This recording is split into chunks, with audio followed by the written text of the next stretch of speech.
it is very egregious that we see 34 states that have hurried to bar citizens from voting and targeting, in my opinion, Democrats. The voter ID battle. Next on Black Nouveau.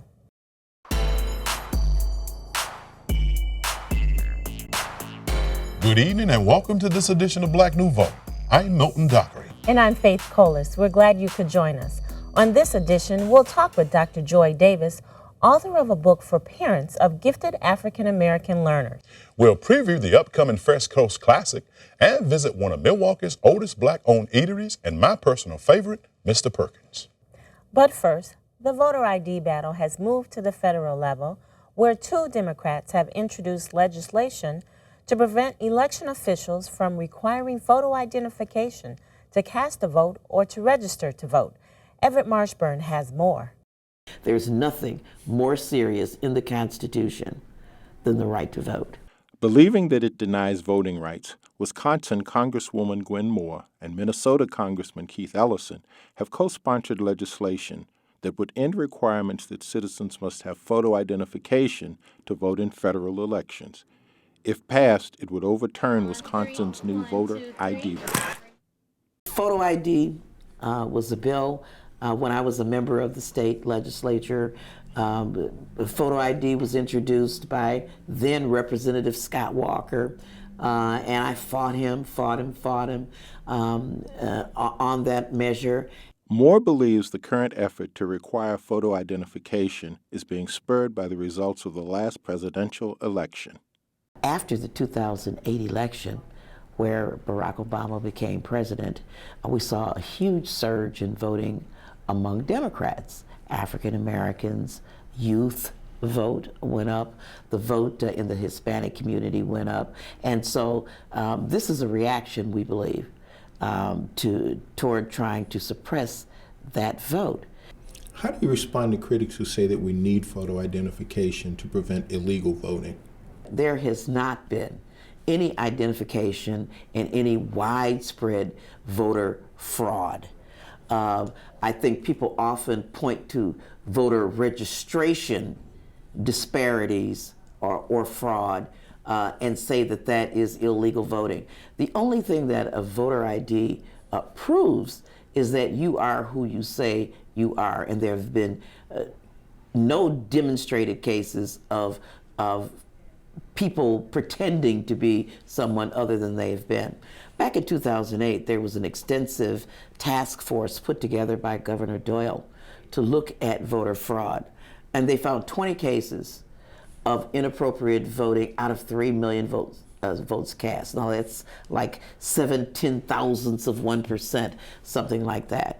But none of the 20 cases that they found could have been corrected by virtue of someone having a photo ID. Might have been felons voting, someone voting in one state and voting somewhere else, but none of these votes could have been prevented with the photo ID. This is a solution in search of a problem, and we believe that it's simply a barrier to prevent folk from voting. She contends that a lot of Wisconsinites will be disenfranchised if the state's voter ID bill is allowed to stand.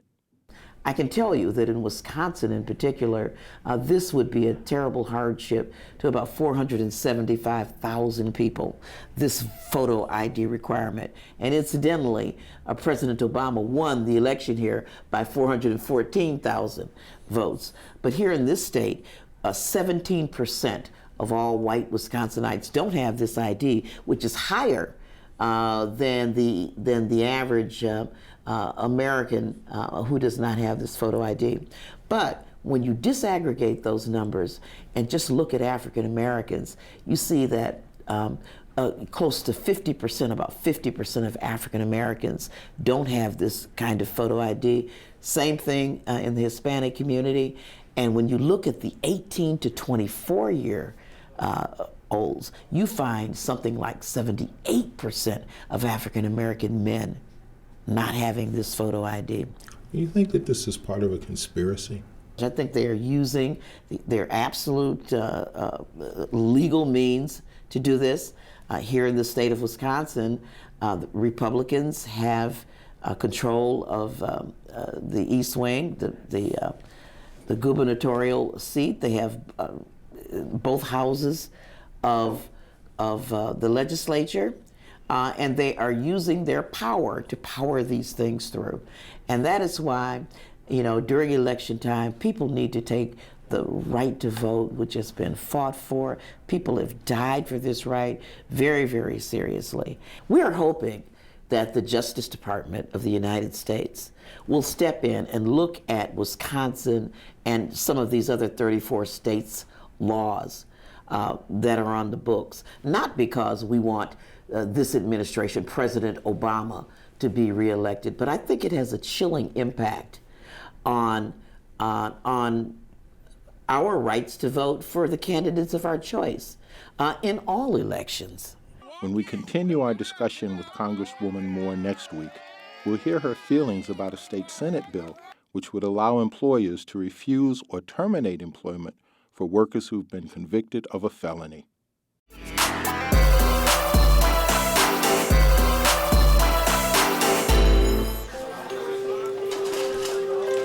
That is a good cup of coffee. Oh man, I can make it now. Hi, how are you? All right. For over 40 years, Mr. Perkins Restaurant has been doing all right in the black community, serving up a sense of community and hospitality along with their food. I've been coming here since I was a boy. I used to live, in the neighborhood years ago, and this is a great place to communicate and see some old friends and family, and you can get old-fashioned down-home cooking, which we love, and it's like coming back home. It's like going to grandma's house. And that feeling has kept people coming back to Mr. Perkins since they opened in 1969 on the corner of Atkinson Avenue and Capitol Drive. Yeah, you know what I'm talking about, don't you? With that other guy? That other guy. We want them to feel like they are at home, just a part of the family all the time. We come here and if we don't see certain people, I don't say we worry about them, but we ask about them so much until they begin to hear of us from the word around the corner or somewhere asking about them. What y'all asking about me for? We just don't see them, and we feel it's something liking for them. There's certain faces we look to see every day here. It's a nice family restaurant, and I enjoy the food. Okay, thank you. And I enjoy the people. Thank you. And have a whole lot of fun. Willie Perkins' dream of owning a restaurant started when he was a youth in Tennessee. Down south, I started working at a restaurant. I think I was somewhere between 11 to 12 years old, working in this restaurant, and my boss used to tell me all the time, after I enjoyed it so well, Willie, one of these days you're going to get you a restaurant, right? And I said, yes, sir. So that was in my blood, and it's still there now. Hilda Perkins, Will's wife, helped build the business. Mrs. Perkins said her restaurant knowledge was limited when they started, though her high school home economics cooking class came in helpful. I didn't realize that one day I would use that knowledge toward, plain cooking. That's what we do here is plain cooking, and that's what we did when I was in high school. Learned to do plain cooking. They call it soul food, but I don't know no other name to call it, but just plain Southern restaurant, okay? Their son, Willie Jr., was a driving force in making Mr. Perkins a popular restaurant. He created their motto, it's not how many come in, it's how many come back. He was a big, I call it PR man or whatever you want to call it, because he would talk on any subject. They would talk basketball, the basketball players started coming in. Baseball, we still have baseball players, basketball players, and they all come in to talk to Will. And in the meantime, other customers would come in to listen to the conversation. Willie Perkins Jr. died in 2010. His wife, Cherry, carries on. This business was Will's passion. I mean, Will was wrapped up wholeheartedly. I mean, he gave his all to the restaurant. He lived, eat, slept, breathed Perkins. I mean, that was the joy, and the things that he would talk about, you could see the passion just inside of him. He just loved being here. Cherry Perkins is now the owner, and just as her mother-in-law learned on the job, she's doing the same. I've grown, I've learned a lot. My father-in-law and my mother-in-law took me under their wing, and I literally learned this business from them. I mean, I didn't have any schooling in restaurant, or, you know, I learned to cook as a child, a young lady from my mother, but other than that, everything I've learned regarding Mr. Perkins and running his business came from the founders and my husband. Mr. Perkins' popularity attracted over the years the likes of Dave Winfield, Sidney Moncrief, Tom Brokaw, Michael Jordan, and even Danny Glover, who asked on arrival in Milwaukee where to eat. He came and just was sitting up there at the stool. We looked up. One of the girls said, "That's Danny Glover." So, you know, from then on, he wanted to come here. He wanted to have a dinner party here because they had told him they were going to have a party down Fist or somewhere for him. He said, "No, I don't want it. I want it at Perkins." So we closed down that evening around 5 and shut off everything, cut customers off, set up tables, and made him some chicken and dressing and whatever else he wanted, and that's what we served. Had the place full. You two are what, semi-retired or? We are retired. Every time I come here, you're here though, so how does that retirement for you work? It's, I guess we are tired here up to the place. We are retired that can't get away from here. I think that's the meaning of this one, okay?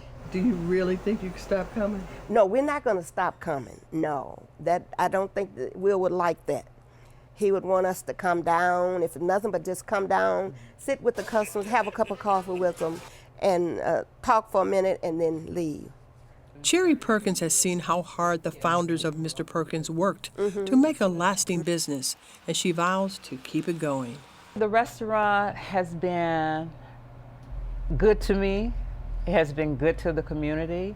It has provided employment for a lot of people. We have had as many as 17, 18 employees at one time when the hours were greater. It's been a great experience. I wouldn't take nothing for the journey. My husband and I put in some hard years, but we don't regret it because each day we come in looking forward to seeing our customers and seeing how they enjoyed the food. I started years and years ago. I came here for the food, I stayed for the service, and now it's almost like a family to me. So I come every day. I've been coming here every day since 1977. For the food, the fun, the atmosphere. That was rewarding to us, just to see them enjoy food and come in and look for them every day, our everyday customers. Having a gifted child can present unique challenges as well as rewards. Liddy Collins spoke with the author of Bright, Talented, and Black, a guide for families of African-American gifted learners. Milwaukee Public Schools have several schools for the gifted and talented. African-American children account for only 8% of the gifted population in Milwaukee and across the country. The book Bright, Talented, and Black by Dr. Joy Lawson Davis wants to improve those numbers. Dr. Davis answers the question of what it means to be gifted in African America. Historically, there have been emphasis on quality and excellence in black schools. W.E.B. Du Bois wrote in 1903 about this excellence. It was called the talented 10th theory. And see, you nod your head. As soon as we mention the talented 10th, everybody understands. And what he was speaking of, if you go back at some point and read his paper, what he was speaking of in that paper was the need to educate the most intelligent among the black race, the top 10%. And he suggested that if we were to take those top 10%, take them into specialized programs and engage them and nurture their intelligence, then they could be the individuals to come back into the community and raise up the race. So that's what gifted education is about. With over 25 years of experience in this area, Dr. Davis said numerous standards are used to identify gifted children. different types of tests, checklists, observations. Students often showing their work through adjudication or audition if it happens to be a performing arts program. But we'd also allow individuals like teachers and parents to complete checklists. The checklists are made up of gifted characteristics, and they just check off to say seldom, frequently, how often this child displays these characteristics in a home setting or in the school setting. We also have ways of measuring a student's work samples. Historically, there have been a bias against admitting African Americans and students of color into gifted education programs. What we know and what the research is, so I'm not just talking about what my heart is saying to me. What we know is that there's a disproportionate number of African American and Hispanic and Native American students in this country who are identified as having special conditions that would label them as being deficient in some way. Those special conditions children are also oftentimes children who are gifted. We also know from research that a large number of individuals who have been incarcerated in this country may also be students who would have been students when they were younger who would have qualified for gifted programs. Leaders, people who are great thinkers, gang leaders, people who have ideas about doing things in different ways and can get other people to follow them. It takes talent to do hard work. It what? It takes talent to do hard work. It takes hard work. But what happens sometimes in a regular school setting, they're not able, because of the way schools are set up, to ask as many questions as they grow older.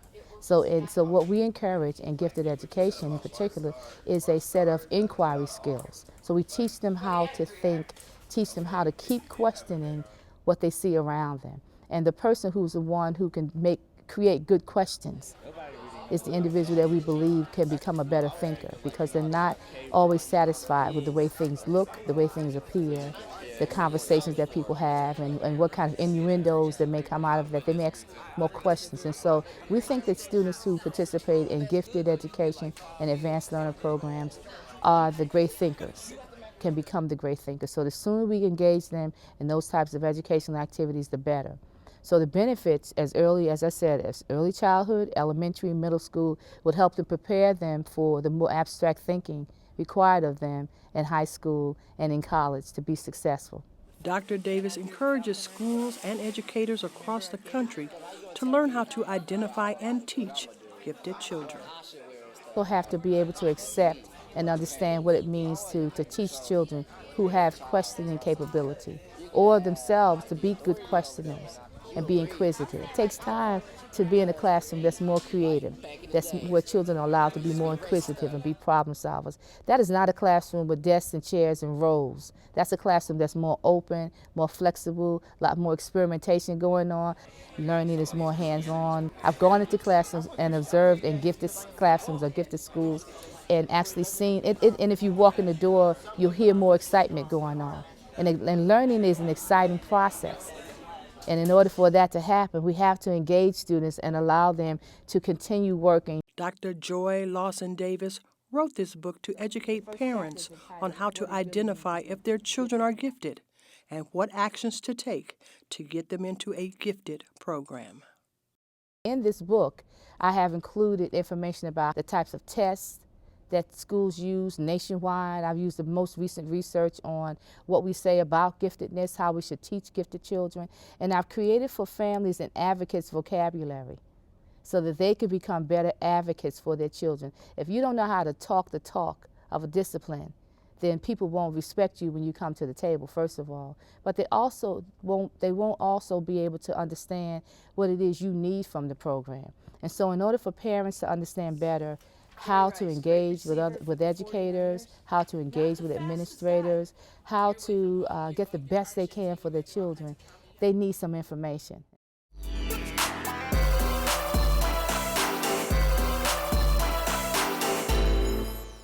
November brings Thanksgiving and the Fresh Coast Classic, Milwaukee's unique blend of basketball and scholarship. Here to tell us about this year's event are Victor Barnett, President and CEO of the Running Rebels, and Daryl Brownlee, one of the first participants in the Classic. Welcome, gentlemen. Hello. Hello. Victor, tell us about Fresh Coast Classic, this year's Classic. Who's participating and when is the college fair? Fresh Coast is an effort for our sponsors in the city of Milwaukee to come together and work with the community to put together an event that the city can be proud of as well as people in our community. Our 5th year of having the Classic, we've teamed up with MPS, which has brought a lot of great partnerships to the table. We have college games, we have Fisk, Cheney, Lincoln, and Bowie, our returning champs, the college teams that were participating. And we also have high school games. High school games start 10 o'clock Friday morning and go all the way till 8 o'clock that night, and as well as on Saturday, 10 o'clock all the way till 8. And the college games are placed right there in the middle, so we get a chance to have some really good basketball all day Friday and Saturday after a great Thanksgiving. Well, that's really a wonderful way, I think, of engaging the folks that live here in Milwaukee by having the high school games as part of the Classic. Daryl, tell us your story. How did you become involved with Fresh Coast Classic? Well, just growing up, and just in Milwaukee, actually was with the Running Rebels. I was in high school. I was a troublesome young man, so I didn't know which direction I wanted to go. So I hooked up with Shelby, a mentor. My mother got in contact with Shelby of the Running Rebels. So I grew up just being that. He guided me into the right direction by helping me out with basketball, because he said he knew I can play basketball. So just by doing that, I went to college. He helped me get to college. So I was at Central State University. Okay. So as soon as this came about, my coach told me that we were returning to Milwaukee. So when we returned to Milwaukee, just being home with that environment, it was just a great feeling. And by being in the first 2 ever Fresh Coast Classic, that was really big on my behalf, just to be a part of it. So you've graduated from college now. Yes, I did. And you moved back to Milwaukee. Yes. Thank you so much for returning. That's big. Yeah, it's big. It's really big. And I think that speaks to the impact of the Classic, that, the young people can get involved in the Classic, go away to school, and come back to Milwaukee and really participate, reach back, be part of that giving back to the community and other young people. And we've actually spoke to some of the players of some of the other teams as they come here and introduce Milwaukee to them and have them say, I didn't know Milwaukee had this to offer. I didn't know Milwaukee was like this. So just getting a chance for them to see some of the business and some of the sponsors that are involved, I think helps open some doors and avenues for some of them to consider Milwaukee after graduation also. Well, that's a really good point. And the other part that we don't want to miss is the key role that Running Rebels plays in the Fresh Coast Classic. Tell us a little bit, Victor, about what Running Rebels does for young people here in Milwaukee. Well, I've been doing it 31 years, and I actually feel honored that I'm at the point in my life where I think I've accomplished everything God allowed me to do, and that was to be a part of something that could connect to a bigger picture, and it would give our young people in the community vision and just give them that hope that they can be a part of some big, beautiful events. So when we get sponsors and things like Potawatomi, We Energy, Community Financial, Mandale Group, and Manpower to work on an event, and then you take a young person in high school and they're bragging saying they're working on the same event, can you imagine the feeling that they would have inside? And it has been so successful that we had a gentleman that volunteered at the Fresh Coast Classic about 5 years ago, and from his experience there now, he's a senior at Tuskegee University to graduate, and he was facing time in jail. And being around that environment just lifted him so much that we can't wait for him to graduate so he can come back and share his story. So being able to have the community and our business world come together, I think that is really what's needed. And have a huge impact on the youth that are going to be staying here and going to be running some of those companies someday. Yes, definitely. There's a college fair. Yes. Tell us about the college fair, when it is. The college fair is at the Harley-Davidson Museum. We're really excited about the partnership with MPS. In the past, we had 400 or 500 young people come out, and we were happy to get 400 people there. But with the partnership with MPS now, they've agreed to bus in juniors to this event. It's going all day from 9 o'clock till 7 o'clock. So if you can't come during school time because MPS is bringing them after school, more than welcome to come. So we're expecting over 2,000 young people to come and experience over 30 colleges and different experiences such as financial aid, and just have some freshmen from college come share with some of our young people what college life is like. So we're definitely excited about the college fair and, you know, our education and getting our young people to feeling good That's about it. fantastic. It really is. That's a huge impact that you're having on Milwaukee. Before we go, we got 15 seconds. Give us information on how we can get more information about the Fresh Coast Classic. Yes, we definitely have the website, and we have on the website the countdown to the event is ongoing right now, and it's freshcoastclassic.org. We're working with a lot of different other events in the community, so we'll be having pre-events leading up to it, but definitely freshcoastclassic.org. Go there and you can get all the information that you need in regards to hotel, games, and pre-events. Wonderful. Thank you, gentlemen, for joining us on Black Nouveau. Thank you so much. And that wraps up this edition of Black Nouveau. Remember, in the coming week, do something to expand your world. Good night. Good night.